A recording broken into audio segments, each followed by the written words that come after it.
A lot of times people have really good intentions and they're not bad people, and they may give good advice to some people, but it just may not be the right advice for you. And while some people want what's best for you, they may not understand what is best for you. So while some people want what's best for you, they may not understand what is best for you. Does that make sense? So I wanted to talk about this because the impact could be quite significant in some cases and cause the person more harm than good, which I don't want for you, which is why I'm covering this today. So I remember one time when I was in a health food store and I was looking around the supplements and remedies for gut issues and all that kind of stuff. And the store assistant guy came over to me and he was offering me some help, which was nice of him. And the way he was talking to me was as if he assumed that I had gut issues myself, which I guess is understandable because I was looking at gut stuff. And he kind of asked but told me that I have IBS, which is mad. And then he promptly went on to recommending several products and foods for me for IBS. And he just went into this massive spiel and tried selling me all this kind of stuff. And in the end, he said, you know, if I sign up, I can get a discount. Cool. And all that might have been fantastic. And he seemed like a great guy. And yeah, he was nice and friendly and helpful. But not once did he allow me to say why I was there, what I was looking for, or tell him whether or not I had a gut condition like IBS or some other gut condition. And he also didn't ask me if I had any medical conditions, anything else going on. If I was taking any medications or any other supplements or remedies, if I had any intolerances or allergies, nothing. He didn't ask me anything about anything like that. He just went into his spiel of trying to get me to buy these products. And yeah, so he didn't really ask me anything about what I eat or what I'm able to eat. Heck, I didn't even ask him for help. He just basically just came over and offloaded onto me and tried telling me all this stuff. And you may have had a similar experience when you've been in these kind of stores before. But looking at the stuff that he was recommending, none of them had any scientific evidence to support their use, let alone for IBS. And some of the foods that he recommended, like wheat bran, what if I had celiac disease? So celiac disease, in case you don't know, is an autoimmune condition where your immune system basically attacks itself, your own tissue, so your small intestine, when you eat gluten. And gluten is a protein found in wheat, barley and rye. And this causes damage to your small intestine.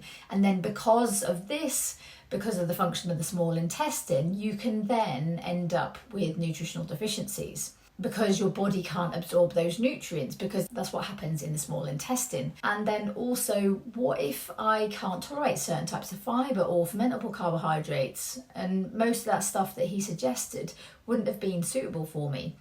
But he didn't ask me any questions or, find out anything. So it's crazy. He was suggesting all these different products and foods and things and food supplements, but he didn't know anything about me. And obviously he didn't know I was a dietitian either.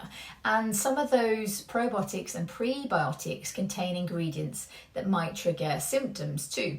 And actually, was he even qualified? So yes, he might have been qualified to sell products, so he knows how to stock shelves, no offence, and be able to help people and guide them, to this particular shelf because this is where X, Y, and Z is stored. And maybe he knew how to use the till and do checkout, that kind of stuff. I don't know. But was he a nutritionist? Although bearing in mind anyone can call themselves a nutritionist in the UK, but was he a nutritionist or something? I don't know. I have no idea if he had any qualifications in a relevant area, but he didn't seem to know what he was on about. And also the things that he was saying and the products and food supplements and things that he was recommending, he obviously didn't know what he was on about because none of them were based on any scientific evidence either. So he clearly didn't have a clue. The poor sod, he was probably just told before starting his shift, you've got to try and push these products, sell as many of these as you can. Although, forget about him, because it's the poor people that he's supposedly helped and he's been given his advice to that don't know any better, and they take his word for it that they need this product and that and whatever else he's recommended because they just assume that he knows his stuff because he works there. And then Previously, I remember sitting in a cafe and, you know, having a nice brew, and I overheard a couple of people talking behind me about gut issues. So clearly my ears pricked up, and he was saying how, you know, he's been going to the toilet loads and he's got stomach aches and pains. And she's like, oh yeah, sounds like IBS. Did you know Susan at work? And so she started gossiping about her. She's got IBS and it's a nightmare for her, and blah, blah, blah, blah. They were chatting amongst themselves and talking. And then she went on to say, oh yeah, Susan's been taking probiotics. So I think you should take probiotics as well. And I'll ask her what she takes. Well, for starters, this lady just said Susan is basically struggling. She's having a nightmare with her IBS, but it's taking probiotics. So those probiotics obviously aren't working out for her.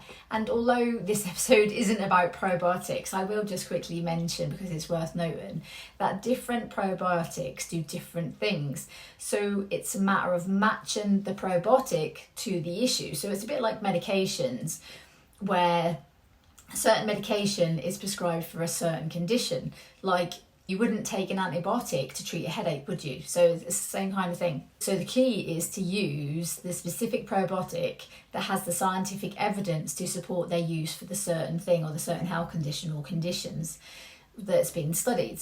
And because there's so many different types of bacteria and yeast, with some products containing only one type, so one strain of bacteria, while others contain several types, and obviously not every strain or combination of strains has been scientifically researched, because there's shed loads of products out there, as you'll know yourself when you've been looking at probiotics.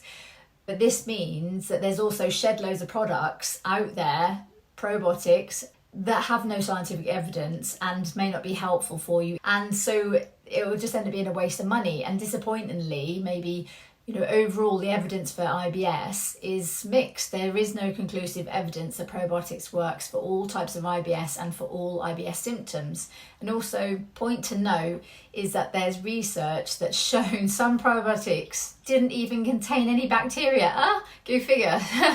And there's other research showing other products contained different species of bacteria than was listed on the label. So people are buying things that aren't what they think they are, that isn't on the label. So it is a bit of a gamble. So it's best to go to only trusted brands from reputable sources. So going back to the couple in the cafe and Susan with her IBS. So we don't know what type of IBS she has. Does she suffer with constipation or diarrhea, or does she have IBS mix? So sometimes she has IBS diarrhea, sometimes she has IBS with constipation predominant. But maybe we could assume, although we shouldn't assume, and we haven't asked Susan, so we don't know, but maybe she has constipation, because constipation is more common in women than it is in men. But let's just say it was constipation. So if this guy took advice from Susan, either directly or indirectly through the woman that he was sat with, if he's got diarrhea because he said he goes to the toilet loads, and if we assume that it's diarrhea that's causing him to keep going, you know, to the toilet a lot, then the advice could make his symptoms worse.